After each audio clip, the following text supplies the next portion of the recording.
মসজিদের জামাতে ফজরের নামাজ পড়ার জন্য এক ব্যক্তি সকাল সকাল ঘুম থেকে উঠে উজু করে মসজিদে যাচ্ছেন। মাঝপথে তিনি পা পিছলিয়ে পড়ে গেলেন, তার কাপড় নষ্ট হয়ে গেল। তাই তিনি বাসায় ফিরে এসে কাপড় বদলে আবার উজু করে মসজিদের দিকে রওনা হলেন। মাঝপথে তিনি আবার পা পিছলে পড়ে গেলেন, তার কাপড় ময়লা হয়ে গেল। তিনি আবার বাসায় গেলেন, কাপড় বদলিয়ে উজু করে মসজিদের দিকে আবার রওনা দিলেন।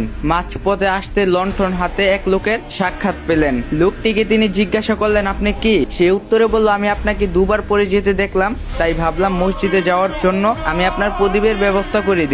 লোকটি লণ্ঠন হাতে তাকে মসজিদ পর্যন্ত এগিয়ে দিল। তাই প্রথম লোকটি দ্বিতীয় লোকটিকে বললেন, চলুন নামাজ পড়ে নেই। লোকটিকে নামাজ পড়ার জন্য বারবার বলার পরও, অনেক পীড়াপাড়ি করার পরও লোকটি নামাজ পড়লেন না। তখন প্রথম লোকটি তাকে জিজ্ঞাসা করলেন, আপনি নামাজ পড়া পছন্দ করেন না? বলুন তো আপনি কে?